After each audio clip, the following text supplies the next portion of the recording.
Si Zack ay kakaibang ulila na halos madisgrasya sa kanyang ama noong siya'y bata pa at inampon ng mga abusadong kanibal na nagpapakain sa kanya ng mga bangkay araw-araw. Sa mga taon na lumipas, siya ay laging binubugbog at inuutusang ilibing ang mga kababata. Ngunit nang makita niya ang bungo ng kapatid matapos itong kainin ng buhay, nasiraan siya ng ulo. Nang makanood siya ng pelikula tungkol sa serial killer na papalapit sa magjowang nasa gubat, nawala na ang kanyang katinuan at napagtanto niyang iyon ang dapat niyang gawin. Habang natutulog ang masamang mga magulang, kumuha siya ng kutsilyo habang papunta sa kanilang silid at tumayo sa ibabaw ng kanyang ama bago ito tuluyang tapusin. Ang maraming taon ng pang-aabuso ang nagtulak sa kanyang tapusin ang mga umampon sa kanya, pero hindi niya maiwasang umiti dahil sa wakas ay nakalaya na siya. Matapos lisanin ang impyerno, naglakad siyang walang patutunguhan ng may kotseng dumaan. Ngunit nang lumapit ang babae at humingi ng paumanhin, nakita nito ang hawak niyang kutsilyo at sinabing dapat siyang bumalik sa kanyang bahay. Gayunpaman, sinabi ni Zack na hindi siya kailanman nagkaroon ng tahanan. Nang ang eksena sa pelikula ay tumakbo sa kanyang utak, nagpa siya siyang tapusin rin ang babae bago pumasok at matulog sa kotse para sa gabing iyon. Kinabukasan, isang matanda ang lumapit sa kotse at nagsimulang kumatok sa bintana para tanungin kung may tao doon. Nang buksan ni Zack ang pinto para tapusin ang matanda, tinanong siya nito kung nagkakamping sila ng mga magulang at sinabing siya ay bulag kaya hindi niya makita.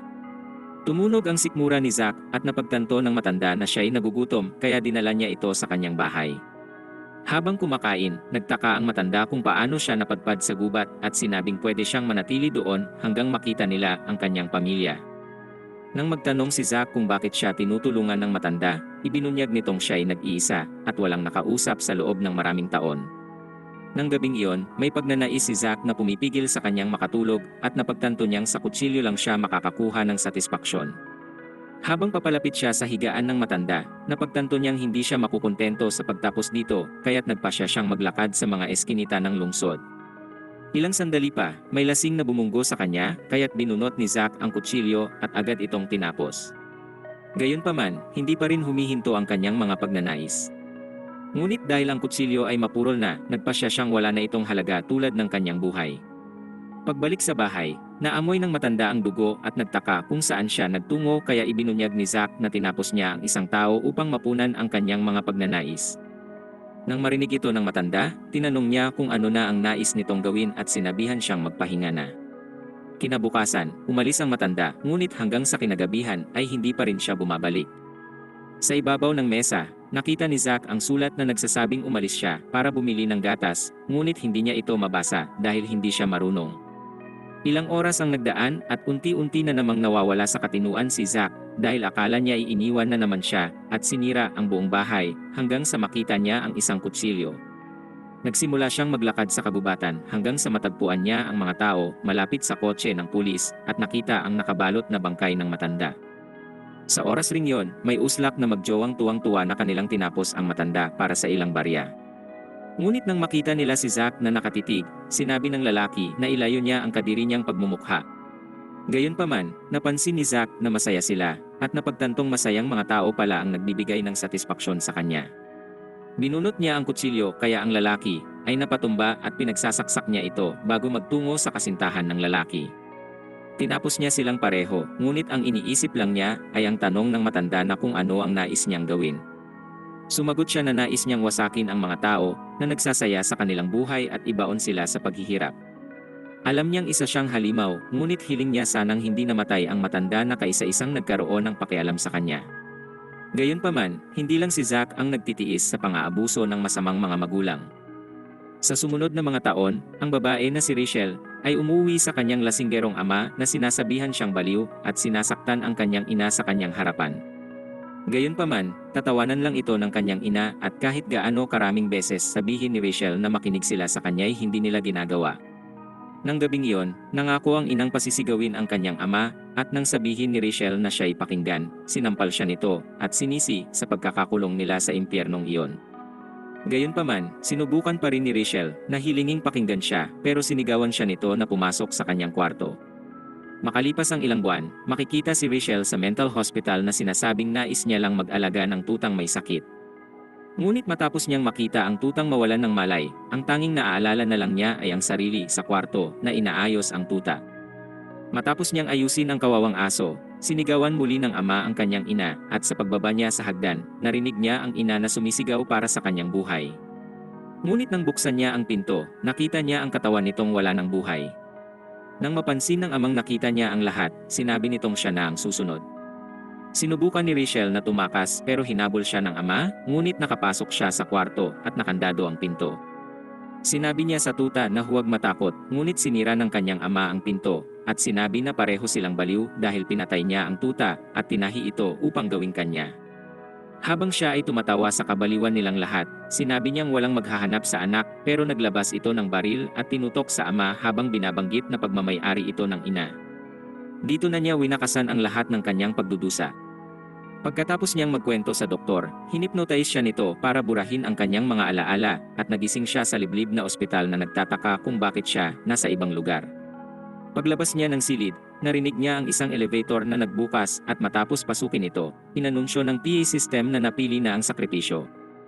Nakarating siya sa palapag na tinatawag na play area, ngunit habang naglalakad siya para hanapin ang labasan, nakarinig siya ng nabasag na salamin at nagsimulang tumakbo pagkatapos malaman na may sumusunod sa kanya. Habang siya ay tumatakbo, nakita niya ang mga mansa ng dugo sa lupa pati ang isang ibon na sugatan. Ngunit pagkatapos sabihing gagamutin niya ito, sumabog ang pader na ikinamatay ng ibon. Lumabas si Zack na tumatawat masaya sa kanyang mukha na puno ng pagkalugmok at sinabi na bibigyan niya ito ng 3 segundo upang tumakbo't sumigaw para sa kanyang buhay. Sa kanyang pagbibilang, sinubukan ni Rachel na tumakbo palayo, ngunit hinabol siya ni Zack hanggang sa marating niya ang loob ng isang abandonadong silid. Pagkatapos maghanap ng mapagtataguan, nagawang makahabol ni Zack at pagpasok sa silid ay nagtaka kung saan ito nagtatago. Sinimulan niyang isaksak ang kanyang karet sa mga kahon na bahagya lang nakakaiwas sa katawan nito, kaya naisip niyang baka nasa ibang lugar ito.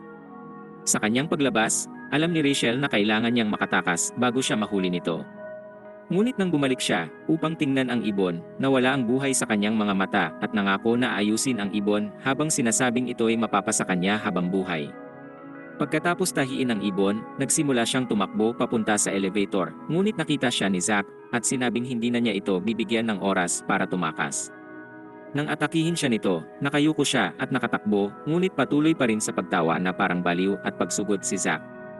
Ngunit kahit sa pagbukas ng elevator, patuloy pa rin siyang lumalapit hanggang sa bahagya niya lang na isara ang pinto bago siya nito tapusin at ang elevator ay nagsimulang umakyat. Ilang sandali pa, dumating siya sa pangalawang palapag at nakitang nasa loob muli siya ng ospital na kanyang nakilala. Mula sa madilim na pasilyo, narinig niya ang isang lalaki na tumatakbo patungo sa kanya, kaya sinubukan niyang tumakas. Ngunit nakahabol ang lalaki at sinabing siya si Danny, ang doktor na tumitingin sa kanya. Nang tingnan niya ang mukha nito, nagtaka siya kung ito ba talaga yon at nakita naman ni Zack na tinahi niya ang patay na ibon. Sa oras ring yon, sinabi ng doktor kay Rachel na hinihintay niya ito at dinala siya sa madilim na silid kung saan sinabi nitong nais niya ang mga perpekto nitong mata. Hinawakan siya nito at hinatak papunta sa operating room habang sinasabi na nais niyang tingnan ang mga mata nito at kasing ganda rin ito ng mga patay na mata ng kanyang ina. Naalala niya ang araw na nawala ang kanyang ina at sinabing gagawin ang lahat para sa mga mata nito. Ngunit kailangan niya muna itong magtungo sa kabilang silid. Pagpasok niya sa loob, nakita niya ang daan-daang garapon ng mga mata at sa paglitaw ni Danny mula sa likod, sinabi niya na hinahanap niya ang mga mata sa likod nito. Matapos niya itong ibigay sa kanya, sinabi nitong huwag siyang tatakas dahil pagsisisihan niya iyon. Paglabas sa silid, napagtanto ni Rachel na kailangan niyang humanap ng paraan na makalabas at matapos makita ang crowbar, sinimulan niyang buksan ang pinto. Ngunit sa sandaling ito ay bumukas, napagtanto niyang si Danny ay nakatayo sa likod. Sinabi niya na ito ay kanyang palapag at hindi niya hahayaang makatakas ang kanyang magandang mga mata kaya't ipinangako niyang kukunin ito para sa kanyang sarili. Habang hinahatak ito pabalik sa mesa, sinabi niyang dudukutin niya ang mga matang iyon, ngunit nagmakaawa ito at sinabing nais niyang bumalik sa kanyang mga magulang. Pinangako ni Danny na makikita niya rin agad ang mga magulang dahil hinihintay siya ng mga ito sa impyerno. Sa sandaling iyon, ang mga alaala ng kanyang yumaong pamilya ay lumitaw sa kanyang isipan, ngunit habang tinatangka ng doktor na siya'y pasagutin, tumigil siyang magsalita. Matapos makita ang malungkot niyang mukha, sinabi niyang sa wakas ay makukuha na niya ang mga mata nito. Ngunit sa sandaling iyon, isang karet ang tumagos sa kanyang katawan at tinapos siya ni Zack na masaya naman dahil winakasan uli niya ang buhay ng isang masayang biktima. Gayunpaman, handa na rin siyang tapusin si Rachel at sinabihan itong tumakbo at magdusa para sa kanyang buhay. Ngunit nang itutok niya ang karet dito, napagtanto niyang hindi ito sumisigaw at nagtaka kung nais pa ba nitong mabuhay. Sa sandaling iyon, nagsimulang tumunog ang alarma na nagsasabing isa sa mga patakaran ang nalabag at si Zack na ang bagong sakripisyo. Matapos itong marinig, napagtanto niyang dapat na siyang tumakbo at nang siya'y wala na, ang mga alaala ni Rachel ay biglang lumitaw at napagtanto nitong hindi siya dapat mabuhay. Habang si Zack ay patuloy na winawasak ang pinto ng elevator, si Rachel ay nagsimulang lumapit na humihingi ng pabor at nang tingnan niya ang mga mata nito, nagsabi itong tapusin na siya. Nang marinig yon, nagtaka si Zack kung mas baliw pa ito sa kanya at sinabing tigilan ang pagsambit ng mga bagay na mas nakakadiri pa sa kanyang sunog na pagmumukha. Gayunpaman, nagtanong ito kung siya'y tatapusin pagkatapos niyang buksan ang pinto, ngunit itinulak siya nito at sinabing dapat muna silang makalabas. Lumakad siya pabalik at matapos makita ang katawan ng doktor, naalala niya na sinabi nitong iyon ay kanyang palapag kaya sinimulan niyang maghanap sa damit nito. Habang patuloy na sinisipa ni Zack ang pinto, bigla itong nagbukas at inihayag ni Rachel na ang susi ay nasa bulsa ng doktor. Nang makitang siya'y matalino, nangako siyang tutuparin ang kahilingan nitong tapusin ang kanyang buhay kung tutulong siyang sila'y makalabas at umaasa na ang kanyang mukha sa oras na iyon ay mas angkop ng wakasan. Nagkaroon siya ng pag-asa sa mga salitang iyon at nangakong gagawin ang makakaya. Tinanong nito ang kanyang pangalan kaya't nagpakilala siyang si Rachel Gardner at ang serial killer naman ay nagpakilala bilang si Zack. Nang dumating sila sa ikatlong palapag, napagtanto niyang mayroong kung ano sa tubig, ngunit sinabihan siya ni Zack na magpatuloy sa paglalakad. Di naglaon, dumating sila sa isang libingan at si Rachel ay nagsimulang tumitig sa hukay na nagnanais na mailibing na rin siya. Ngunit kinilabutan si Zack sa kanyang pagmumukha at sinigawan siyang bumalik sa wisyo. Pagdating nila sa isa pang libingan, nakita ni Rachel ang nakasulat sa bato at napagtanto na ang mga lapida ay para sa mga taong pinatay. Bigla niyang napansin ang isang hiwalay na lapida at napansin na ang kanyang pangalan ay nakasulat doon. Sa oras ring iyon, siya ay nakakita ng isa pang libingan kung saan ito naman ay inihahanda para kay Zack. Gayunpaman, iniisip nitong maaari niyang bastusin ang kamatayan, ngunit sinabi ni Rachel na sisirain niya lang ang kanyang karet. Sa sandaling iyon, natuklasan niya ang isang butas, kaya't sinabihan niya itong hanapin muna ang labasan, ngunit sumagot itong una niya munang ayusin ang kanyang pagmumukha. Gayunpaman, sa kanyang pagalis ay sinabihan niya itong huwag sirain ang libingan dahil doon siya hihimlay kapag handa na siyang tapusin ito na ikinakilabot ni Zack.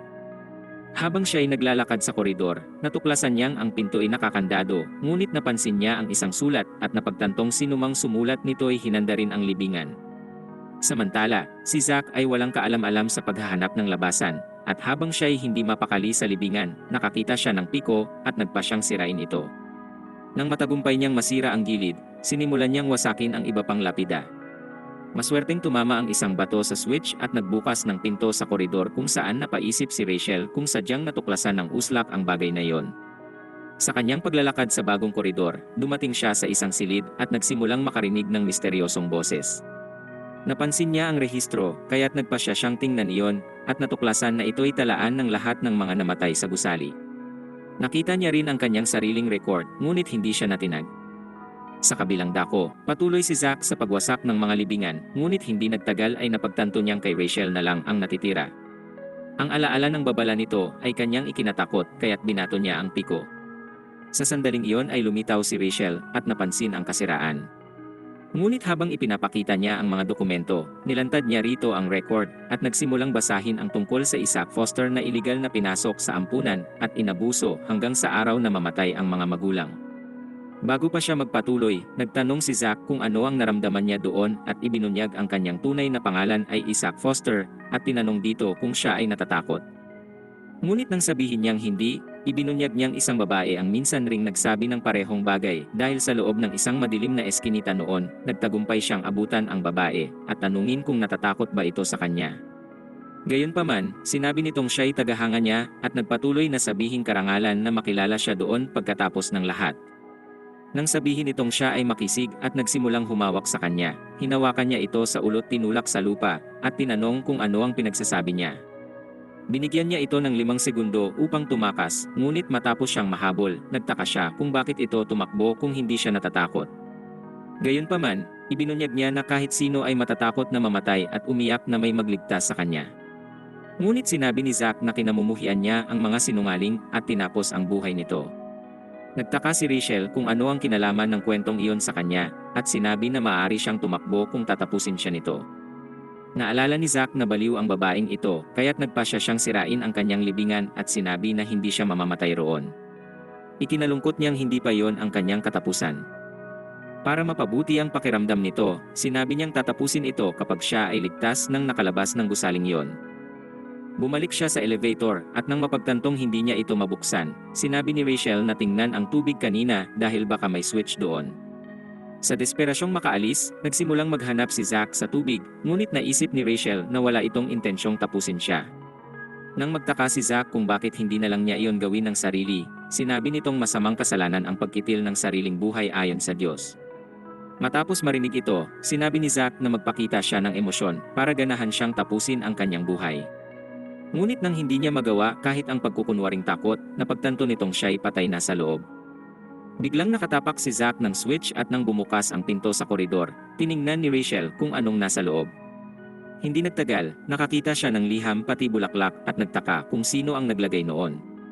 Sa oras ring yon, napagod na si Zack na maghintay sa tubig, ngunit nang mawala ang ilaw, isang misteryosong bata ang biglang lumitaw. Nagtaka ang bata kung bakit niya sinira ang mga libingan, dahil sa palagay niya ay perpekto ang libingan para sa kanya. Gayunpaman, kinilabutan si Zack sa ideya, at sinubukang tapusin ito, ngunit siya ay tumalon palayo. Habang ibinubunyag ang kanyang pangalan na Eddie, nagawa niyang iwasan ang karet ni Zack. Sinabi niyang siya'y nahulog na kay Rachel, at ibinunyag na nais niyang gawin ang perpektong libingan para dito, dahil siya na lang ang kulang sa kanya. Ngunit sinabi ni Zack na ang kulang lang ay ang walang silbi niyang utak. Gayunpaman, tiyak si Eddie na si Rachel ay perpekto para sa kanya, at sinabi kay Zack na tatapusin niya ang pagdurusa nito. Nairita si Zack at sinubukan itong atakihin, ngunit bigla itong naglaho sa kadiliman. Samantala, natuklasan ni Rachel na ang huling pinto ay nabuksan na, kaya't gumamit siya ng flashlight at nakakita ng isa pang sulat sa loob. Biglang lumitaw si Eddie sa likod na sinasabing dumating siya upang tuparin ang kanyang kahilingang mamatay. Malugod itong gagawin dahil sa palagay niya ay walang silbi si Zack. Sa kabilang banda, sumigaw si Zack para kay Rachel dahil sa tingin niya ikukumbinsihin ito ng uslak na batang iwanan siya, kaya't nagpasya siyang humanap ng ibang daanan. Sa parehong sandali, si Rachel ay nagsimulang umatras sa pader, habang patuloy siyang pinipilit ni Eddie, ngunit sinabi niyang ipinangako na niya ang sarili kay Zack. Biglang dumating si Zack sa kabilang bahagi ng pader, kaya't pinapili ni Eddie si Rachel sa huling pagkakataon kung sino ang tatapos sa kanya. Nang pipiliin na niya si Eddie, kinalampag ni Zack ang pader, at sumigaw na siya ang tanging tatapos sa kanya dahil sumumpa na siya sa Diyos para dito. Pagkatapos tanungin kung talagang sumumpa siya sa Diyos, sinabi niya na oo at kailangan niyang mabuhay hanggang sa oras na yon, kaya't sinabi niya ritong sirain ang pader. Sa isang bagsak, sinira ni Zack ang pader at pumasok sa butas. Nang mapagtanto nilang nawawala si Eddie, sinigawan ni Zack si Rachel na maging kapakipakinabang kung nais niyang mamatay. Napaisip ito kung sinsero ba si Zack. Sinabi niya na siya'y sumumpa sa Diyos at paulit-ulit na isinambit ang mga salitang yon at inutos nitong muling sumumpa sa Diyos na tatapusin siya, kaya't itinulak niya si Rachel at sinabing kinamumuhian niya ang kasinungalingan. Gayunpaman, kailangan muna nilang hanapin si Eddie, kaya't sinabi ni Rachel na siya'y nasa dulo ng pasilyo, kaya umalis na sila. Hindi nagtagal, dumating sila sa dulo ng koridor, ngunit napagtanto nilang si Eddie ay naghihintay na doon. Habang sinisikap niyang kumbinsihin si Rachel, tumalon siya at sumugod, ngunit sinalag ni Zack ang kanyang atake at napaatras. Hindi siya papayag na matalo kaya sumalakay siya muli, ngunit napaatras na naman. Sa sandaling iyon, namatay ang ilaw kaya't naglaho rin siya sa kadiliman at nagsimulang atakihin si Zack kasabay ng muling paglaho sa kawalan. Sa pagiging desperado, sinabi niya kay Rachel na hanapin ang switch kaya't nagmadali itong umalis kung saan nakaiwas muli si Eddie sa atake bago maglaho sa kadiliman.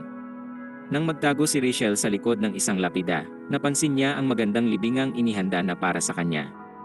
Hinangaan niya iyon, ngunit pinabagsak siya ni Eddie at sinabing ibibigay niya rito ang magandang libing kapag pumayag na siyang mamatay.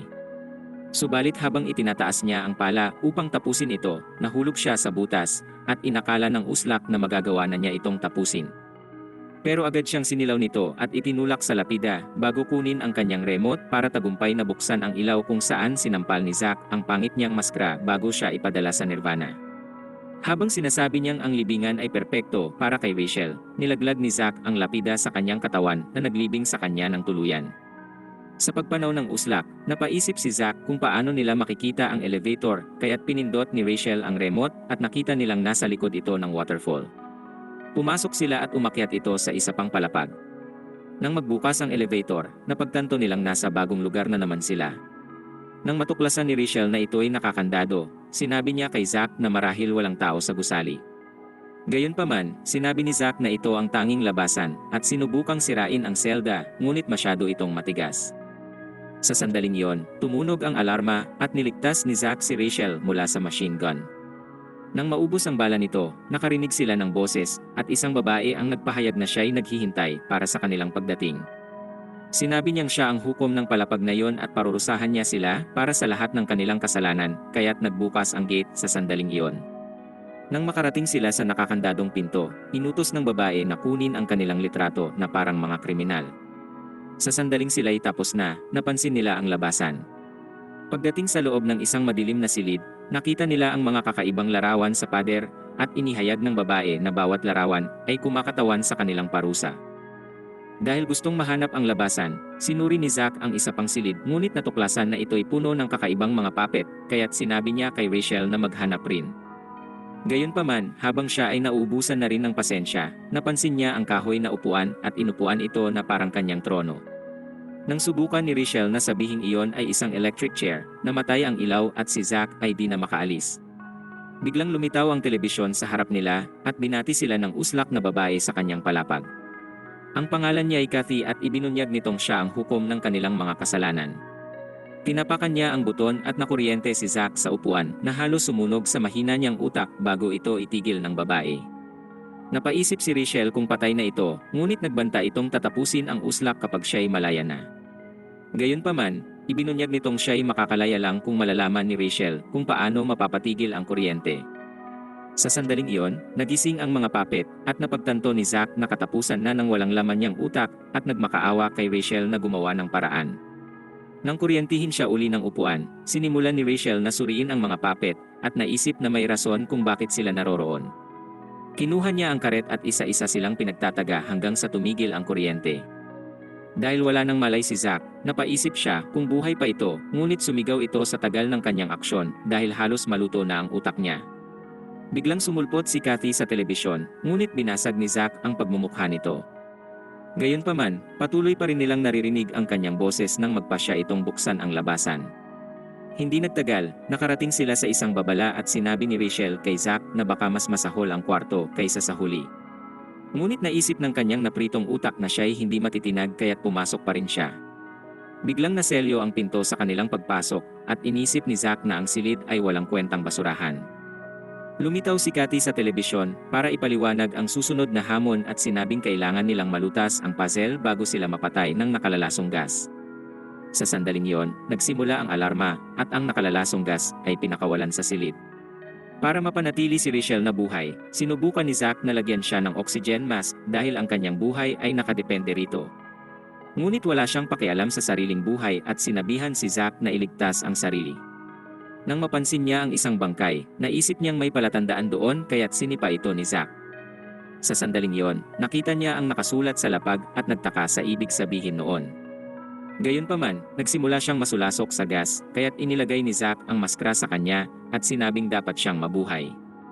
Sinabihan siya nitong ilagay ang paa sa timbangan at umaasa na malulutas ang puzzle sa pagbabalanse ng bigat. Sa paggawa nito, natuklasan niyang hindi pa rin bumubukas ang labasan at nagtaka kung bakit hindi pa sila makalaya. Nagpasya siyang maghanap ng iba pang palatandaan at tinanggal ang maskara, ngunit nang hina ang kanyang katawan sa gas at naisip na yon na ang katapusan niya. Ngunit nasalo siya ni Zack bago mawalan ng malay at isinuot ang maskara sa kanya habang sinasabing kailangan nilang mabuhay. Dahil sa mga salitang ito, nagpasya siyang lumaban at agad napansin ang isang butas sa kisame. Nang magtanong siya kung paano sila makakakyat, itinapon siya ni Zack pataas sa kisame. Sa loob, nakahanap siya ng keycard, ngunit nang makita ni Zack na sobrang hina na nito para magamit iyon, siya na ang naglagay sa makina. Gayunpaman, hindi ito maunawaan ng kanyang mahinang utak, at sa huli ay nabali niya ang card. Sa sandaling iyon, sinabi ni Kathy na naubos na ang kanilang oras at nagpa siyang dagdagan ang nakalalasong gas. Ngunit dahil determinado si Zack na mabuhay, napagtanto ni Rachel na maaari siyang lumikha ng bomba mula sa gas at baterya. Nang magawa ito, bigla siyang nawalan ng malay kung saan agad sumabog ang bomba at winasak ang buong silid. Maswerte silang nakaligtas sa pagsabog ngunit bumagsak muli si Rachel dahil sa kanyang panghihina mula sa gas. Gayunpaman, sa kanyang pagtayo ay nagtungo sila agad sa susunod na hamon. Nang mapansin ni Zack na nahihirapan si Rachel na magpatuloy, nagpasya siyang pagpahingahin ito.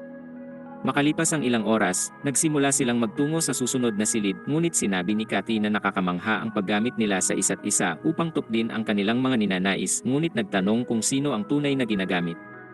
Nagtaka si Zack kung ano ang ibig sabihin noon at sumagot itong malalaman niya rin sa lalong madaling panahon.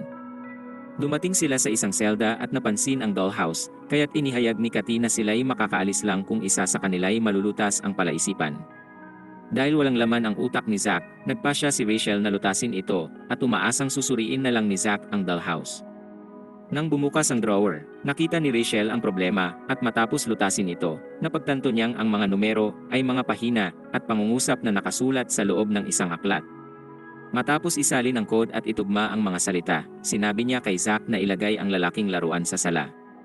Nang gawin niya ito, bumukas ang isa pang drawer, kaya't sinabi niya ditong ilagay ang babaeng laruan sa tabi noon. Gayunpaman, nang kunin niya ang laruan na may bendang tila katulad niya, napagtanto niyang ang palaisipan ay nilikha upang ipaalala sa kanya ang nakaraan. Nang kainin siya ng mga alaala, lumala ang kanyang galit at sinubukang sirain ang dollhouse.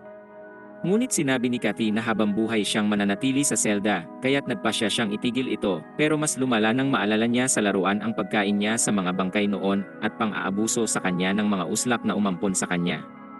Patuloy na ipinaalala ni Kathy na buong buhay siyang walang halaga, at kahit ngayon ay ginagamit lang siya ni Rachel para makatakas. Sa pagbalik ng mga alaalang iyon, sinira niya ang buong set, ngunit ibinunyag ni Kathy na pumasa na sila sa hamon. Agad silang naselyo sa loob ng dalawang magkahiwalay na selda, at napaisip si Rachel kung ang dollhouse ay sinisimulang sirain ang kanyang katinuan. Nang magpakita si Kathy sa kanila, sinabi niyang sila'y lalaya lamang kung tatanggap sila ng ineksyon na nasa mesa. Gayunpaman, dahil ang isa sa mga karayom ay naglalaman ng lason, nagtaka si Zack kung sino sa kanila ang mabubuhay pero si Kathy ay umalis. Gusto ni Rachel na tanggapin ito pareho dahil nais niya rin namang mamatay, ngunit alam ni Zack na katapusan na niya kapag ito'y namatay kaya sinabihan niya itong manatiling buhay. Bigla niyang kinuha ang mga karayom kay Rachel at sinaksak ang pareho sa kanyang katawan. Bumukas ang pinto at siya'y umalis ngunit nag-aalala si Rachel na agad itong mawawalan ng malay. Hindi nagtagal, si Zack ay lubusan ng napagod sa mga alaala ng nakaraan na patuloy lumilitaw sa kanyang isipan. Nang si Rachel ay nakita niya, hinanda niya ang karet upang tapusin ito, ngunit hindi man lang ito natinag at ipinaalala na siya'y sumang-ayong tumulong sa kanyang makatakas upang tuklin ang kanyang pangakong ipadala siya sa kabilang buhay. Dahil natatakot na makulong habang buhay, nagpasya si Zack na bitawan siya at bago ito itulak palayo ay sinabing manatili siyang buhay dahil kinamumuhian niya ang mga sinungaling. Nang magsimula siyang mawala sa katinuan dahil sa itinurok, si Rachel ay tumakbo upang iligtas siya sa pamamagitan ng pananatiling buhay. Pagpasok sa isa pang silid, napagtanto niyang ito'y dead end, ngunit si Zack ay patuloy sa paglapit sa kanya na handang kunin ang kanyang buhay. Dahil wala na siyang tatakbuhan, nagpasya si Rachel na sumuko, ngunit nang itaas ni Zack ang karet, isang bala ang tumama sa kanya at napansin ni Rachel ang mga baril na nakatutok sa kanila. Sa sandaling iyon, si Kathy ay lumitaw habang sinasabi na sila'y nasa silid ng firing squad at madali niyang tatapusin ang kanilang buhay gamit ang kanyang remote. Nang makatayo si Zack, sinubukan niyang basagin ang salamin, ngunit isang bala ang muling tumama sa kanya. Dahil sa mga sugat, sinubukan ni Rachel na tulungan siya, ngunit sinigawan niya itong lumayo dahil baka mawala siya uli sa katinuan. Upang gawing patas, ipinakita ni Kathy ang baril sa lapag at sinabi ditong barilin si Zack bago siya tapusin ito. Gayunpaman, nang kunin niya ang baril ay sinabi ni Zack na tapusin na siya pero tumanggi ito at sinabing hindi sila magiging puppet ng babae dahil sarili nilang desisyon kung sino ang mamamatay at hindi sila magpapagamit sa iba. Nang marinig iyon, sinabi ni Zack na hindi siya dapat magbanggit ng mga ganoon dahil hindi niya mapigilan ang sarili kaya't hiniling niya ditong ngumiti na. Ngunit nang ito ay magkunwari ng ngiti, nagsimulang masira ang kanyang ulo. Alam niyang peking ngiti iyon at iniisip na kung makita niya ang tunay na ngiti nito ay siya na ang magiging pinakamasaya sa mundo. Ang ideya lang na tapusin ito habang nakangiti ay lubos niyang ikinagalak kaya't nagpasya siyang tapusin ang sarili upang durugin ang sarili niyang kaligayahan. Nagalit si Cathy at pumasok sa silid para tawagin silang mga walang silbing basura na dapat hatulan sa pagiging makasalanan. Nang sabihin ni Rachel na hindi sila mga puppet, hinataw niya ang mukha nito at sinabing si Zack ay dapat magdusa bago mamatay at tinawag si Rachel na walang silbi sa pagtangging tapusin si Zack. Tinutok niya ang mga baril para tapusin ito, ngunit sa sandaling yon ay nagkaroon muli ng malay si Zack. Nang tapakan ng uslak na babae ang kanyang sugat para pahirapan ito bago tapusin ang kanyang buhay, tinutok ni Rachel ang baril sa kanya at nagbantang tatapusin siya mismo roon. Gayunpaman, sinabi ni Cathy na wala itong bala at binuwal iyon gamit ang isa sa kanyang mga baril. Pagbalik niya kay Zack, binunot ni Rachel ang isa pang baril mula sa bag at pinutok dito. Ngunit nakaligtas si Cathy at inisip na si Rachel ay naging perpekto ng kriminal na handa na sa paghahatol. Ngunit hiniwa ni Zack ang kanyang braso habang sinasabing ang kadiri niyang mukha ang dapat hatulan at tinapos ito sa isang iglap. Gayunpaman, nakagapang si Cathy sa remote na determinadong tapusin sila, ngunit sa maling direksyon pumutok ang kanyang mga baril hanggang maubusan ng bala. Sa pagpasok niya sa Nirvana, sinabi ni Zack na ang epekto ng tinurok ay nagsisimula ng mawala at bumalik na siya sa wisyo. Dumating sila sa silid kung saan natuklasan ni Rachel na kinokontrol ni Cathy ang buong palapag at doon binuksan niya ang pinto para makalabas. Hindi nagtagal, natagpuan nila ang nakasulat sa gilid at inisip ni Rachel na ito ay palatandaan para sa elevator. Ngunit nang makarating sila sa isa pang koridor, napagtanto nilang ito rin ang kanilang dinaanan nang una silang dumating kaya't sinabi ni Rachel na subukan nila ang kwarto ng mag-shot. Sa loob ng silid, iniisip ni Zack kung paano nila bubuksan ang elevator nang mapansin ni Rachel ang isang bagay at naalala ang nakasulat sa pader. Naisip niyang palatandaan talaga iyon at nagpa siyang ilagay ang name board ni Zack doon. Agad bumukas ang elevator at habang paakyat sila sa isa pang palapag, tinanong ni Zack kung paano siya napadpad sa gusaling iyon. Sinabi ni Rachel na siya'y dinala sa ospital para sa konsultasyon matapos makakita ng pagpatay pero wala siyang ideya kung paano siya napunta roon. Nang magtaka si Zack kung paano niya natagpuan ang baril, sinabi niya na ito ay lagi nang nasa kanya. Biglang huminto ang elevator at nang mawalan ng malay si Zack, napagtanto niyang naubusan na ito ng dugo kaya't nagpasya siyang hatakin ito palabas ng elevator. Gayunpaman, nang ito'y magkamalay ay napansin niya ang sugat nito at naisip na matatapos ang kanyang buhay kung hindi ito magagamot.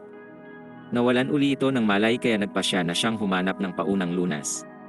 Nang marating niya ang madilim na silid, nagmadali siyang pumunta sa dulo nito. Biglang nagliwanag ang mga kandila at napagtanto niyang iyon ay isang kapilya. Sa oras ring iyon, may usok na bumalot sa kanya, ngunit nang ito'y mawala ay napagtanto niyang ilusyon lang iyon. Sa kanyang pagpasok sa isa pang madilim na silid, patuloy niyang nadarama ang usok sa paligid. Sa sandaling iyon, lumitaw ang lalaking may puting mata at nagtanong kung sino siya. Gayunpaman, hindi niya sinabi kaya nagpasya itong banggitin na siya ang pari ng kapilya at ipinakilala ang sarili na si Gray. Nang sabihin itong iyon ay kanyang palapag, naisip ni Rachel na isa na naman itong mapanganib na baliw kaya umatras siya. Ngunit sinabi nitong hindi pa siya hinuhusgahan at hindi rin siya maaaring magbigay ng hatol. Nang magtaka ito kung bakit siya naroroon, sinabi ni Rachel na sinusubukan niyang iligtas ang kaibigan kaya sinabi niya na ang mga gamot ay nasa palapag ni Danny. Matapos itanong kung paano makakarating doon, nag-alok si Gray na samahan siya, ngunit kailangan niyang dumaan sa serye ng mga pagsusulit upang malaman kung sino talaga siya. Dahil nauubos na ang oras, nagpasya si Rachel na bumalik kay Zack at umaasa na ito'y buhay pa. Tinulungan niya itong sumandal sa pader, at sinabi ang tungkol sa misteryosong pari, ngunit sinubukan ni Zack na sundan siya dahil baka mapanganib ang lalaki. Gayunpaman, nang hindi na rin niya maangat ang karet, sinabi ni Rachel na siya'y mamamatay lang kaya't sinabihan niya itong magpahinga muna at nangakong ililigtas ito. Nang maunawaan niya na siya'y magiging pabigat lang, pumayag na din si Zack. Hindi nagtagal, bumalik si Rachel sa uslak na pari at sinabing handa na siyang sumailalim sa pagsusulit, ngunit hiniling niyang isalba ang buhay ni Zack. Makalipas ang ilang minuto, bumaba na sila sa elevator. Nang pumaligid uli ang usok sa kanila, napagtanto ni Rachel na ito ay nagmumula sa pari, at sila'y dumating sa palapag ni Cathy. Nagtanong si Rachel kung bakit wala sila sa palapag ni Danny, kaya sinabi ni Gray na siya ay susubukan sa lahat ng mga naunang palapag, at sinabi na ang tangi niyang gagawin dito ay buksan ang kuryente na nagpapatakbo sa elevator. Matapos sabihin yon, kumalat ang usok sa buong palapag kaya nagmadali si Rachel palayo. Nang makita niya ang switch, isang zombie ang bumagsak na sinundan pa ng ilan, kaya nagsimula siyang tumakbo palayo habang sila ay nadadapa. Ngunit dumami pa ang mga ito kaya't pinaputukan niya ang isa at nagtago sa isang silid. Gayunpaman, pinilit ng mga zombie na pumasok pero nakatakas siya sa isa pang silid at napagtanto na ang katawan ni Kathy ay nawala. Nagmadali siya sa mga kontrol kung saan ginamit niya ang mga baril para paputukan ang mga ito habang iniisip na wala ng oras. Nang matapos, ang multo ni Kathy ay lumitaw at sinimulan siyang tawaging mamamatay tao na iniisip lang ang sarili habang sinasabi na siya ay mas masahol pa kay Zack at siya ang pinakamakasalanan sa mundo. Gayunpaman, hindi naapektuhan si Rachel at pinanood lang siyang maglaho. Pagbalik sa selda, binuksan niya ang kuryente at pagdating sa elevator, nakita niyang ito ay nakabukas na. Gayunpaman, nang tanungin siya ni Gray kung ano ang mga nakalaban, sinabi niyang pinuksan na niya ang mga ito, hindi na iyon mahalaga. Nang makita niyang wala itong nararamdaman sa pagpuksa sa mga halos patay ng bilanggo, nagpasya si Gray na dalhin siya sa palapag ni Eddie. Nang makarating, sinabi niya ditong hanapin ang switch ng kuryente sa loob ng silid, ngunit sawa na si Rachel sa mga walang kwenta niyang pagsusulit at naisip na ito ay aksaya lang ng oras. Gayunpaman, sinabi ni Gray na ang layunin ng mga pagsusulit ay para mabunyag kung sino talaga siya dahil hindi siya normal na bata. Sa sandaling yon, napagtanto niyang wala rin ang katawan ni Eddie pero agad siyang inilayo ni Gray. Hindi nagtagal, dumating sila sa nawasak na libingan at sinabi ni Gray na ang mga kaluluwang ito ay hindi makakatawid sa kabilang buhay sapagkat ang kanilang mga libingan ay sinira. Nang subukang umalis ni Rachel, may kamay na humawak sa kanyang paa, ngunit sinipa niya lang ito. Bumalik ito pero agad niya ring dinurog, ngunit marami pang kamay ang sumulpot kaya't sinimulan niyang pagtatapakan ang mga ito hanggang sa lahat ay mawasak. Di naglaon, natagpuan niya ang switch sa loob ng aparador, at nang kanya itong pindutin ay bumukas ang elevator. Biglang lumitaw ang multo ni Eddie, at nagtanong kung wala siyang naramdamang emosyon para sa mga kamay na kanyang winasak, ngunit binaliwala niya ito dahil baka ito ay ilusyon lang. Agad siyang bumalik kay Gray at umaasang maliligtas si Zack bago mahuli ang lahat. Gayunpaman, nang tanungin siya kung ano ang kanyang mga nakalaban, sinabi niyang mga walang kwentang kamay iyon na kanyang dinurog ng walang kahit anong emosyon. Nang marinig iyon, naisip ni Gray na wala na itong kaluluwa, ngunit dinala niya pa rin ito sa palapag ni Danny. Pagdating nila, sinabi niyang maghihintay siya sa susunod na elevator, ngunit sinabi niya ritong humanap muna ng paraan na magamot si Zack. Gayunpaman, nang siya'y pumasok sa silid, natuklasan niyang wala rin ang katawan ni Danny at naisip na ito siguro'y buhay pa. Habang naghahanap siya ng paunang lunas, napansin niyang lahat ng aparador ay walang laman. Nang tignan niya ang ibang silid, natuklasan niyang abandonado rin ito kaya't nagmadali siyang pumunta sa elevator. Pagdating roon, naisip niya kung sinasadya ni Gray na pabagalin siya hanggang mamatay si Zack, ngunit sinabi nito na wala rin siyang alam at si Rachel ang responsable sa sugat ni Zack. Gayunpaman, nang makita niyang walang silbi ang kanyang mga salita, inirekomenda niya na pumunta sila sa palapag ni Zack dahil baka may mga benda roon. Dahil wala nang mawawala, sumang-ayon si Rachel na sundan siya, kaya bumaba sila sa iba pang mga palapag. Sa oras ring yon, lumitaw si Danny sa harap ni Zack at napagtanto na yon ang tanging tsansa na tapusin ito. Ngunit biglang nagkamalay si Zack at sa halip, siya ang handang tumapos rito. Nagtaka siya kung paano ito nabuhay, kaya ibinunyag ni Danny na may suit siyang protective vest nang siya'y hiniwa nito at nagawa niya pang tahiin ang sariling sugat pagkatapos. Nagalit siya nang makita ang pagmumukha nito, kaya sinubukan ni Zack na tapusin siya, ngunit hindi siya makagalaw dahil sa mga sugat. Ibinunyag ni Danny na ang tanging nais lang niya ay ang magagandang mata ni Rachel, ngunit sinabi ni Zack na ito'y kanya nang tinapos. Nang marinig yon, nagsimulang mabaliw si Danny at sinabing balak pa niyang idagdag ang mga mata ni Rachel sa kanyang koleksyon. Habang sinasabi yon, napagtanto ni Zack na siya ang pinakamasahol na uslak sa lahat at sinabi na siya ang tatapos kay Rachel. Dahil dito, napagtanto niyang nadulas si Zack at buhay pa si Rachel, kaya't sinabi niya ditong dukutin ang mga mata ni Rachel kapalit ng paggamot sa kanyang sugat. Ngunit hindi babaliin ni Zack ang kanilang pangako sa isa't isa, kaya't nagdesisyon si Danny na umalis at si Zack ay bumagsak sa pagod. Samantala, dumating si Rachel at Gray sa palapag ni Zack at nagsimula siyang tumakbo sa lugar kung saan niya ito unang nakita para hanapin ang kutsilyong pinapakuha nito sa kanya. Nang pumasok siya sa kadiring silid, natuklasan niyang sobrang sahol dito, ngunit nakahanap pa rin siya ng sariwang benda pati ang kutsilyo, kaya't bumalik siya kay Gray at nagtungo sila sa mas mataas na mga palapag. Nang dumating siya sa lugar na pinag-iwanan niya rito, wala doon si Zack, at naisip na baka bumalik si Gray kanina upang dukutin ito. Ngunit sinabi nitong siya ay sumpa sa lahat at ibinunyag na si Danny ay buhay pa. Nang marinig ito, napagtanto ni Rachel na si Zack ay nasa panganib. Gayunpaman, nang subukan niyang hanapin ito, sinabi ni Gray na natuklasan na niya kung ano talaga siya at handa na itong hatulan siya sa kanyang mga kasalanan.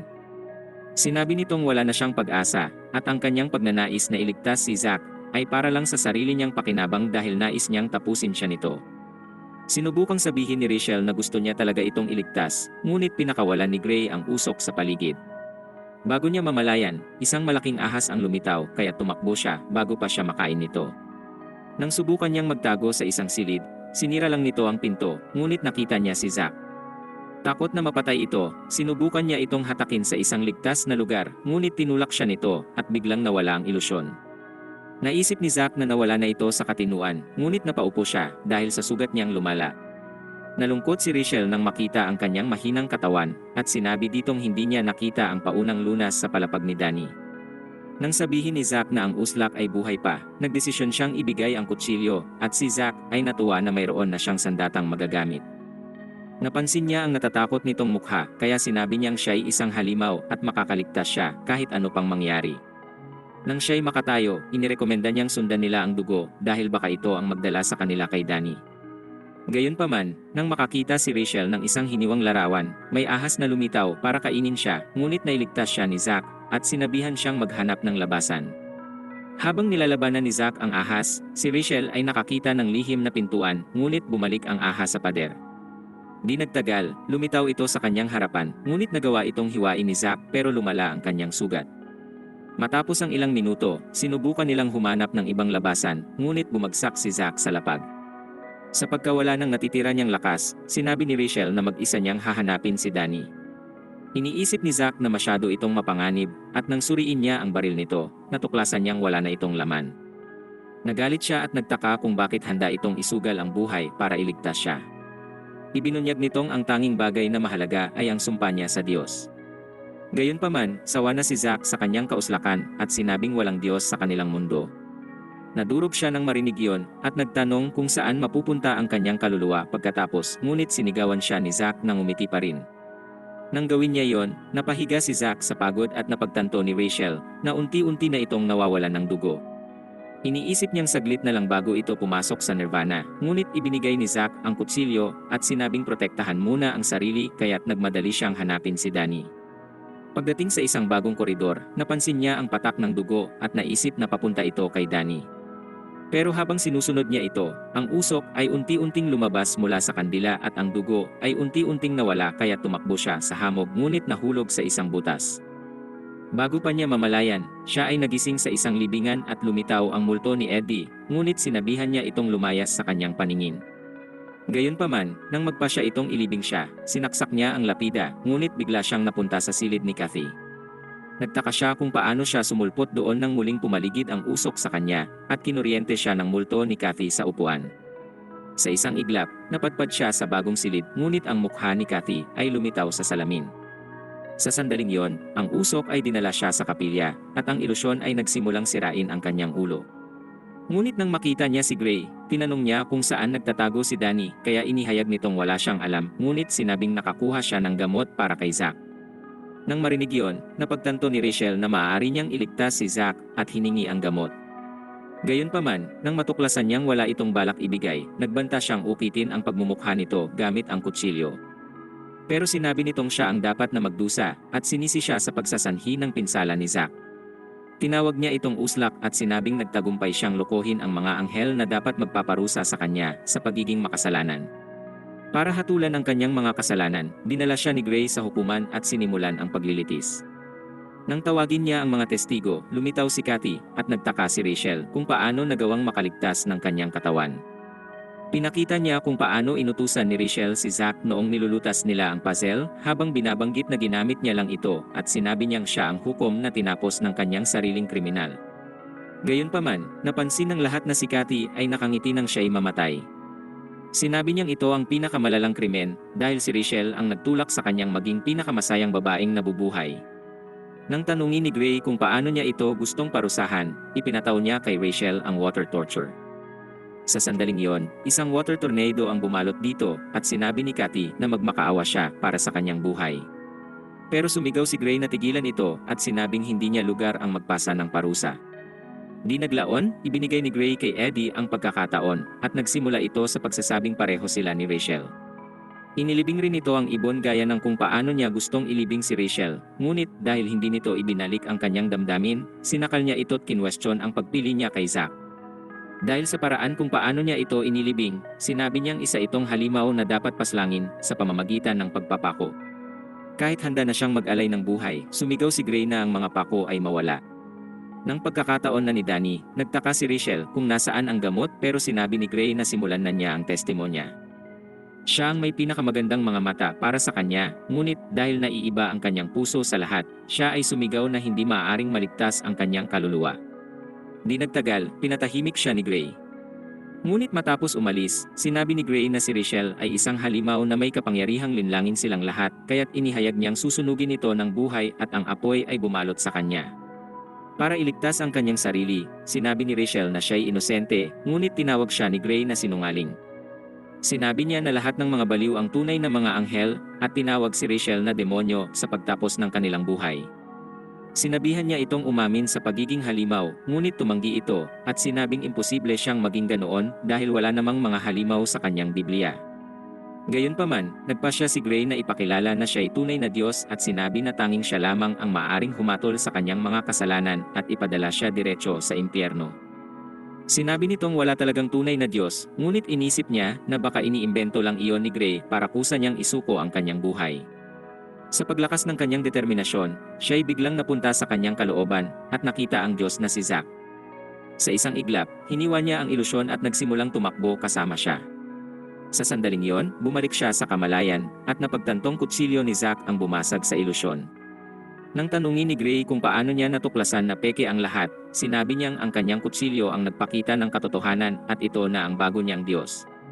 Sinabi niyang nangako siyang ibibigay ang sarili kay Zack at kasama sa pangako ang kanyang Diyos. Nang sabihin ni Gray na siya ang pinakamakasalanan sa mundo, sinabi niya na di iyon mahalaga at inutos na ibigay sa kanya ang gamot bago niya rin ito tapusin.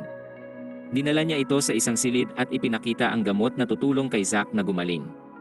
Walang pag-aatubili niyang kinuha ang mga tamang bagay at sinabihan itong mamatay na. Pagbalik niya kay Zack, nakita niyang buhay pa ito at sinimulang gamutin ang kanyang sugat. Nang magising, inalok niyang tahiin ito, ngunit nagtaka si Zack kung bakit uslak pa rin siya at nagtanong kung bakit handa itong tahiin ang kanyang mga sugat. Sinabi nitong siya na ang kanyang bagong Diyos, kaya naisip ni Zack na may topak talaga ito. Nang matapos, siya ay napagod at biglang nawalan ng malay. Sa kanyang paggising, dinala niya si Zack sa kapilya at umaasa na mahahanap nila ang elevator. Gayunpaman, natuklasan nilang si Gray ay nawala at nagtaka kung paano ito biglang naglaho. Natagpuan nila ang elevator at nagpasya silang magtungo sa itaas na mga palapag. Sa loob, nagtaka si Rachel kung paano napaso si Zack sa buong katawan at sinabing nais niyang malaman ang lahat tungkol sa kanyang Diyos kaya't nagpasya itong ibunyag ang kanyang nakaraan. Noong siya'y bata pa, ang kanyang baliw na ama ay nagdesisyong sunugin siya, ngunit nagawa niyang kumapit dito kaya pareho silang nasunog. Ngunit nang dumating ang kanyang ina, nagpasya itong palayasin siya kaya napunta siya sa isang ampunan. Nang marinig iyon, nagtaka siya kung balak pa rin itong umalis sa gusaling iyon. Sinabi niya na oo at hindi siya magsisinungaling anuman ang mangyari. Sa sandaling iyon, naalala niya ang isang kaganapan at sinubukang ihayag ang katotohanan kahit natatakot na kamumuhian siya nito. Pero dahil naisip niyang baka hindi nito malaman ang katotohanan, nagpasya siyang itago iyon.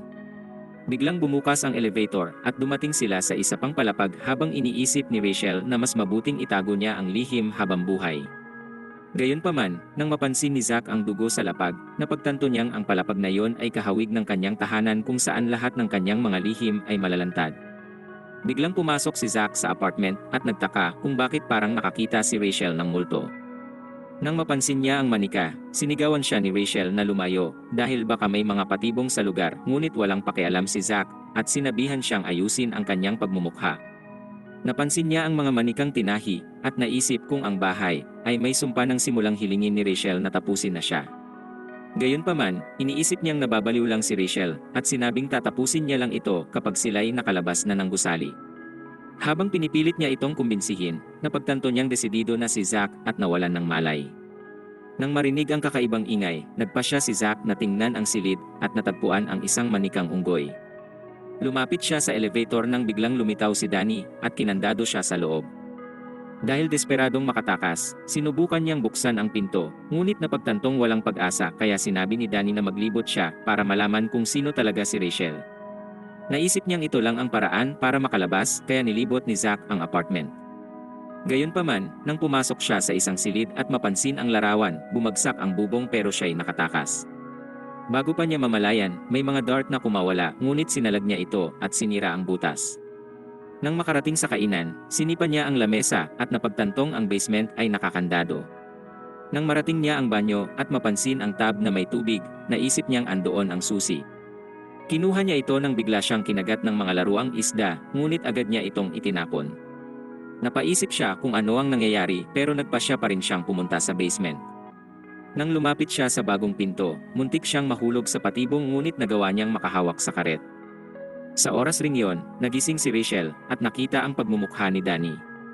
Nang mapagtanto nitong hinahanap niya si Zack, sinabi niyang pinaglibot na niya ito sa apartment para sa kanyang lihim. Desperado siyang mahanap ito kaya sinubukang pasukin ni Rachel ang apartment ngunit pinigilan siya nito at pinaghintay sa kanyang pagbabalik. Samantala, si Zack ay nakahawak ng mahigpit ngunit nang mahulog, sinalo siya ni Gray at sinabihang hindi pa siya maaaring mamatay kaya inilabas niya ito. Bigla niyang ibinunyag na siya ang gumawa ng gusali bilang eksperimento at sinabi na kahit ang mga anghel ay parang mga dagalang rin sa laboratorio. Gayunpaman, iniisip niyang espesyal si Zack at ibinunyag na gagawin itong anghel dahil ang kanyang walang laman na utak ay walang ibang alam kundi kumitil. Dagdag pa roon, nagpasya si Zack na tumakas mag-isa para isakripisyo ang sarili. Bukod pa rito, sinubukan niyang tumakas kasama si Rachel at nagtaka si Gray kung paano nagustuhan ng isang uslak na gaya niya si Rachel nang ang alaala ng walang emosyon nitong mata ay lumitaw sa kanyang isipan. Ibinunyag ni Gray na sila'y mga espesyal niyang eksperimento at sinabihan siyang gamitin ang espesyal na plaka upang buksan ang pinto sa apartment. Matapos magsawa sa kanyang pagmumukha, nagpasya si Zack na pasukin ang silid habang pinapanood siya ni Rachel sa telebisyon. Pagpasok niya sa silid, napansin niya ang larawan ni Rachel kasama ang pamilya at sinabi ni Danny kay Rachel na tatapusin siya ni Zack kapag natuklasan nito ang kanyang lihim. Natakot siya nang mapagtanto ito dahil baka kamuhian siya ni Zack habang buhay. Sa oras na yon, nabuksan ni Zack ang isang kahon at nakita ang plaka ni Rachel sa loob. Nang mapansin niya ang pareho sa larawan, pumunta siya sa pinto nang makatakas si Rachel at nagsimulang tumakbo sa apartment na umaasang maaabutan niya ito sa oras. Samantala, nagawa ni Zack na ilagay ang plaka at napagtanto ni Rachel na huli na. Sa pagmamasid sa silid, naisip niyang ito marahil ay kay Rachel nang biglang bumukas ang telebisyon. Habang nakikinig si Zack sa balita, napagtanto niyang ito ay tungkol sa mga magulang ni Rachel. Dagdag pa roon, natagpuan nila ang katawan nitong tinahi at naalala ni Zack kung paano yon ginawa ni Rachel sa kanyang sugat. Natakot siya sa realisasyong ito at napaisip kung ito mismo ang tumapo sa sariling mga magulang. Bago niya mamalayan, lumitaw si Rachel sa screen at napagtanto niyang iniinteroga ito ni Danny. Sa loob ng silid, tinanong ni Danny si Rachel kung bakit niya pinatay at tinahi ang mga magulang kaya't sinabi niyang nais niyang panatilihing buo ang kanilang pamilya. Pagkatapos nilang mamatay, nangako siyang aayusin sila. Sinabi niya sa doktor na pinagdikit niya ang mga katawan nito at tinahi rin ang bibig ng kanyang ina na nakangiti para sila'y maging perpektong magulang at siya ay masaya na habang buhay makakasama ang mga ito ng payapa. Nang marinig ang kanyang pag-amin, naisip ni Danny na pareho talaga sila at ibinunyag na ang kanyang mga mata ay tulad rin sa kanyang ina bago ito mawala. Gayunpaman, napuno na si Zack at winasak ang telebisyon. Pagbalik niya sa silid, napagtanto niyang ang kalungkutan ni Rachel ay mas malala at napaisip kung ito ay kanyang palapag. Nagpaputok si Danny ng baril para patahimikin siya. Gayunpaman, hindi na tinag si Zack at nagpa siyang tanungin kung balak siyang tapusin ni Rachel dahil sa kanyang lihim. Sinabi ni Danny na si Rachel ay isa ring anghel tulad nila at tumapos na siya ng maraming sakripisyo noon bago mawala sa katinuan. Iniisip niyang dahil iyon sa Biblia nito, ngunit nagtaka kung paano siya nito binago kaya't sinabi niya na pinaalala ng Biblia na siya'y makasalanan na maaari lang maging payapa sa kanyang katapusan. Para mapanatili itong buhay, sinabi ni Danny kay Zack na iwanan siya, ngunit tinanong nito kung ang lahat ng sinabi ni Rachel ay kasinungalingan. Takot na ipahayag ang katotohanan, napaisip siya kung ito pa rin ang kanyang Diyos, ngunit sinabi ni Zack na hindi siya maaaring maging Diyos. Sa sandaling iyon, napagtanto niya na mawawala ito sa kanya, at nagpa siyang bantaan ito gamit ang baril bago paputukan ang kanyang balikat. Bigla siyang umalis at sinundan siya ni Zack para siya ipakalmahin. Gayunpaman, nakita niya ang umaapaw na tab at napansin ang saksakan na kanyang ikinakuryente. Nanatiling walang emosyon si Rachel at nilabas ang kanyang lighter bago ito makalapit. Ikinatakot niya ito at napagtanto ni Rachel na siya'y natatakot pa rin sa apoy. Bigla niyang napansin ang gas ngunit ibinato ni Rachel ang lighter at nagsanhi ng pagsabog bago tumakas sa isa pang silid habang si Zack ay muntik namang tamaan ng bolang bakal. Winasak niya ang pinto at nagtaka kung gaano katagal itong tatakbo na parang nakikipagtagu-taguan. Nang magbanta ito, naghanda na si Zack na tapusin siya, ngunit sinabi nitong wala ng halaga ang kanyang buhay, at sinabing naging Diyos niya ito nang pumayag itong tapusin siya. Sa isang iglap, nagpaputok siya sa bintana at napagtanto ni Zack na siya'y naglaho. Nang magkita muli, nagtaka siya kung bakit ito tumatakas, ngunit binalaan siya ni Danny na babarilin ang walang laman niyang ulo. Para tuluyan na itong wakasan, tinutok ni Rachel ang baril kay Zack at tinapos ito. Ngunit sa halip, si Danny ang tinamaan ng balat, sinabihan niya itong walang kwentang uslak at nais niyang siya mismo ang tumapos kay Zack. Sawa na siya sa kadiri nitong pagmumukha at sinabihan itong hindi niya magawang manatili kasama ito dahil mas mabaho pa ang katawan nito sa imbornal. Nang marinig iyon, nawala ang kaluluwa ni Danny sa katawan, ngunit nagtaka si Zack kung alam ni Rachel ang kanyang ginagawa. Sinabi niyang oo, ngunit tinutok ang kanyang baril dito't sinabing nais pa rin niyang mamatay. Wala itong saysay para kay Zack, kaya't sinabihan niya itong barilin siya. Gayunpaman, nang subukan niyang kalabitin ang gatilyo, pinatid siya nito't inapakan ang kanyang braso para ang baril ay mabuwal. Ngunit nang subukan niya itong tapusin, sinigawan niya itong huminto, at sinabing ayaw na niyang tapusin siya nito dahil hindi na niya ito tinuturing na kanyang Diyos.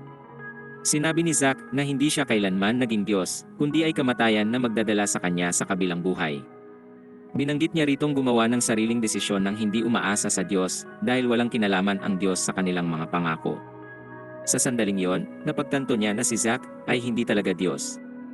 Ngunit sinabi niyang hindi mahalaga kung sino ang Diyos dahil ang importante lang ay ang tiwala sa kanilang mga salita. Hiniling nitong isumpa ang kanyang buhay sa kanya at isusumpa rin nito ang kanyang buhay bilang kapalit. Naiyak siya sa mga sinabi nito at sumang-ayon siya sa pangako. Paglipas ng ilang oras, tinanong niya kung paano sila lalabas at sinabi nitong wala siyang ideya dahil hindi pa niya sinubukang tumakas sa gusali noon. Dahil desperadong makalabas, sinira ni Zack ang pinto't pumasok sila sa isang kwarto.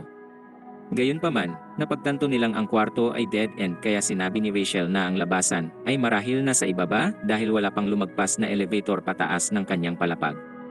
Ngunit nang dumating sila sa elevator, natuklasan nilang walang kuryente, kaya sinabi ni Rachel na kaya niya itong buksan mula sa basement. Sa pagnanais na hindi na muling bumalik sa kanyang palapag, nagpasya siyang bumaba mag-isa at naisip na magpapaalam na siya sa kanyang nakaraan. Ngunit sa pagdating niya sa kwarto, nakita niyang si Gray ay nasa loob na. Natakot siyang tatapusin siya nito, kaya sinubukan ni Rachel na hanapin ang kanyang baril, ngunit nawawala ito. Sinabi ni Gray na wala siyang intensyong tapusin ito dahil may nais lang siyang itanong at nagtaka kung hindi na niya itinuturing na Diyos si Zack. Sinabi niyang hindi na ngunit binanggit na nangako na sila sa isa't isa kung saan mas mahalaga ang kanilang sinumpaan kaysa sa kung sino ang kanyang Diyos. Gayunpaman, sinabi niyang wala na siyang pagnanais na mabuhay at tinanggap na niya sa sarili kung sino talaga siya. Bilang huling katanungan, tinanong nito kung sino siya, kaya't sinabi nitong siya pa rin si Rachel Gardner, ang taong tumapos sa sariling pamilya at hindi kailanman naparusahan at hindi kasangkapan ng sinuman. Naisip ni Gray na siya pa rin ay misteryoso at nagtaka kung paano nito nagawang mabuhay, na hindi isang anghel o isang demonyo. Ngunit sinabi niyang hindi naman iyon mahalaga mula umpisa bago buksan ang kuryente. Gayunpaman, bago umalis ay nagpasya itong magtanong kung saan ang labasan, kaya sinabi ni Gray na suriin ang mga salamin sa loob ng kapilya. Sa kanyang pagalis, tinignan niya ng huling beses ang kwarto't umaasang hindi na siya muling babalik sa kadiliman noon. Di nagtagal, bumalik siya kay Zack at sinabihan itong natagpuan niya ang labasan, ngunit nagpasya munang hanapin ang kanyang baril. Gayunpaman, pagdating roon ay napagtanto niyang ang uslak na doktor ay nagawang mabuhay bago mawala. Bigla niyang nakita ang baril na nasira at naisip ni Zack na baka si Danny ay nagmamasid mula sa isang sulok bago sila magtungo sa elevator. Gayunpaman, nang makaramdam si Zack ng banta sa elevator, Tinulak niya si Rachel at napansin ang ketchup sa lapag. Nang sila'y dumating sa ibabang palapag, napaisip si Zack kung saan nagtatago si Danny dahil baka sumugod ito sa kanila kapag sila'y nagpabaya. Pagdating sa mga salamin, nagawa nilang itulak palayo ang organ. Habang sinusuri ito, napagtanto nilang dadalhin sila nito sa labasan, kaya sinira ito ni Zack sa isang bagsak at tumambad ang mahabang hagdanan. Dahil nagdududang baka ito'y patibong, napaisip si Zack kung ito talaga ang daan palabas, kaya sinabi ni Rachel na si Gray ay hindi magsisinungaling dahil siya'y isang pari. Habang sila'y umaakyat, naalala ni Rachel na tinakpan ang kanyang mata nang una siyang dinala rito, at sinabing ang mga hakbang ay tiyak na dadalhin sila palabas. Ngunit habang sila ay patuloy sa pag-akyat, siya'y nahilo at muntik bumagsak. Gayunpaman, nang siya'y muling makarecover, ay ibinigay ni Zack ang kutsilyo para sa kanyang proteksyon, at sinabing kahit pa ito'y mapurol, mas mabuti na yon kaysa wala. Habang tinitignan ito'y pinasalamatan niya si Zack. Ngunit sa sandaling iyon, naging aktibo ang emergency detonation ng gusalit na pagtanto nilang ang kanilang pagtakas ay magagambala. Biglang bumulusok ang apoy mula sa ibabang palapag at napagtanto ni Rachel na ang gusali ay malapit ng gumuho kaya't nagsimula silang tumakbo paakyat. Ngunit pagdating sa gate, isang bato ang halos dumurog kay Rachel pero nagawa siyang iligtas ni Zack. Dahil desperadong makatakas, sinimulan niyang hampasin ang bakal ngunit wala itong epekto. Sa sandaling iyon, napaligiran sila ng apoy at pinabalik nito ang trauma ni Zack kung saan siya ay nagsimulang mawalan ng hininga. Nang mapansin siya ni Rachel, sinimulan nitong hampasin ang bakal para ito'y mabaliko. Gayunpaman, nagtaka siya kung anong ginagawa ni Rachel at sinabihan itong tumabi. Sa kanyang buong buhay, ito ang sandaling nagawa niya muling makontrol ang emosyon, kaya tiningnan niya ang bakal at naalala ang lalaking sumunog sa kanya bago hiwain ang lahat ng nasa kanyang harapan. Matapos humingi ng paumanhin sa pagsigaw, sinabi niya ritong tumakbo ng muli. Dinaglaon, dumaan sila sa iba pang mga harang pero sinimulan ni Zack na durugin ang mga ito gamit ang karet at masayang malapit na silang makalabas. Biglang may malaking batong humarang sa kanila at nagulat si Zack bago bigyan si Rachel ng palayaw na Ray at tinanong kung papayag itong wasakin niya iyon. Matapos itong tumangot sa bihing durugin yon, siya'y sumugod at nagsimulang tagayin ito gamit ang karet na parehong sinira ang bato pati ang kanyang sandata.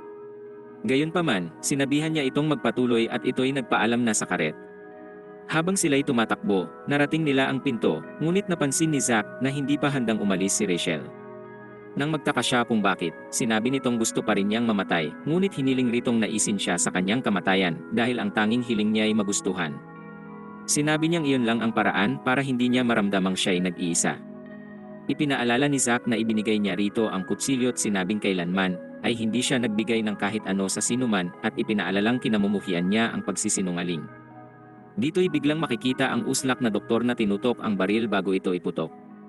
Sa kanyang pagbagsak, nagpasya itong ibunyag na siya ang nagpagana ng emergency system at sinabing lahat sila'y mamamatay sa lalong madaling panahon. Binaril niya si Zack upang pahinain ito at sinabing siya ay naroroon upang sirain ang kanilang pangako.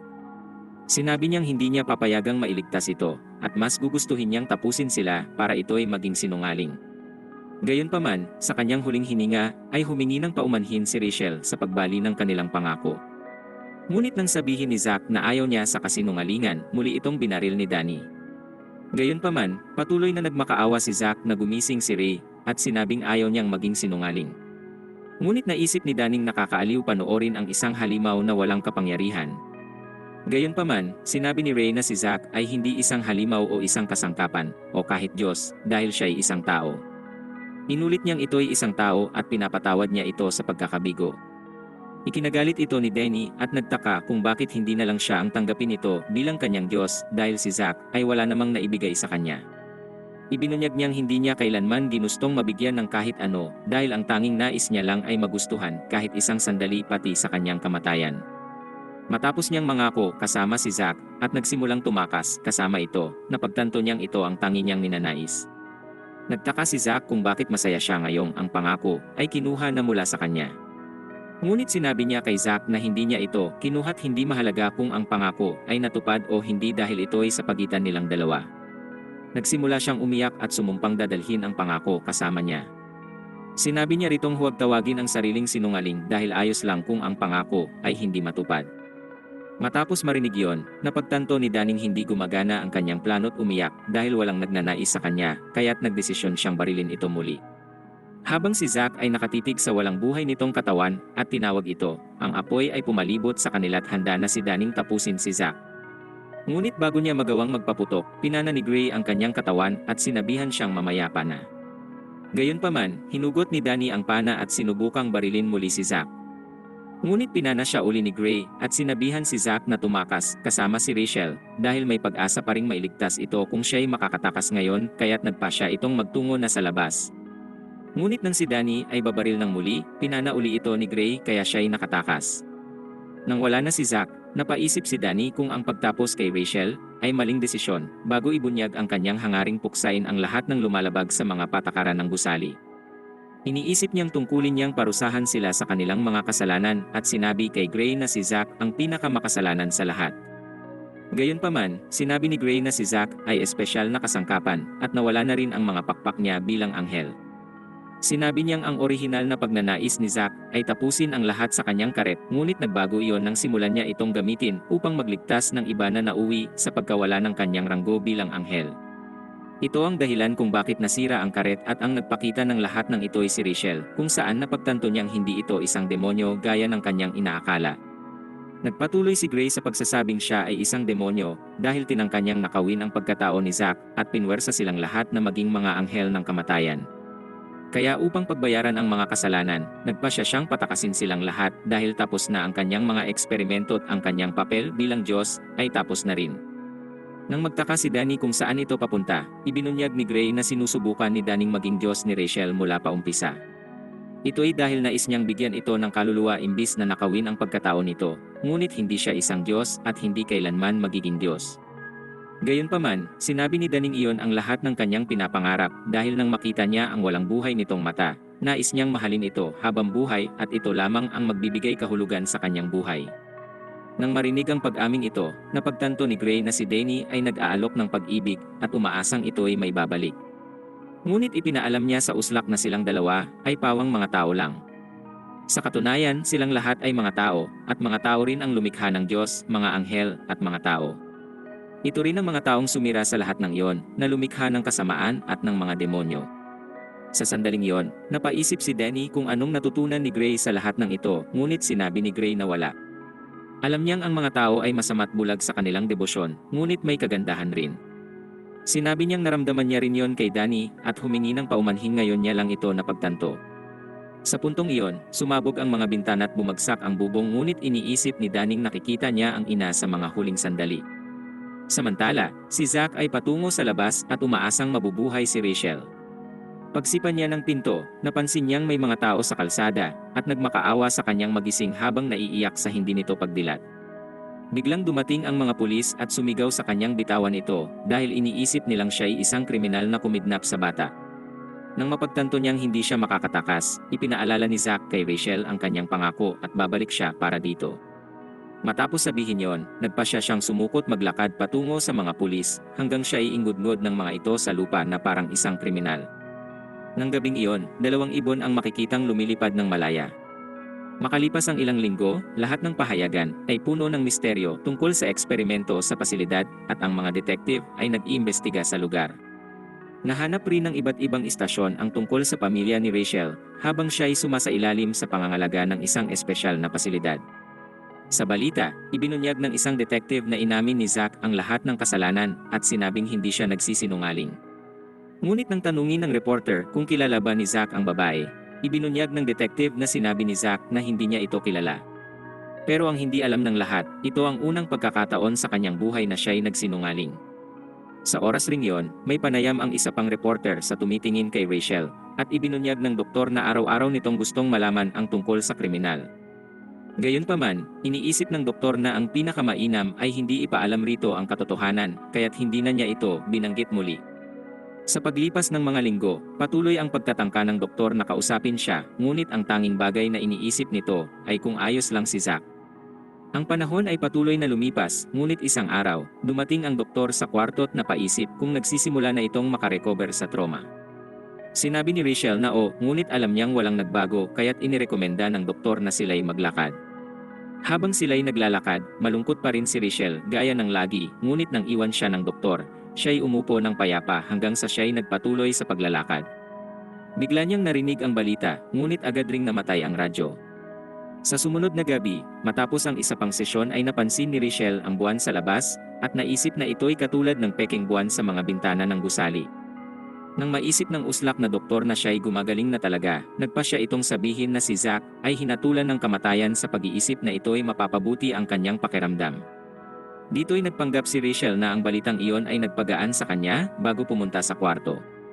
Nang gabing iyon, hindi niya magawang makatulog gaya ng bawat gabi na siya'y naroroon, ngunit wala naman siyang ibang magawa kundi isara ang kanyang mata. Pero laking gulat niya nang biglang mabasag ang bintana at lumitaw si Zack upang tuparin ang kanilang pangako.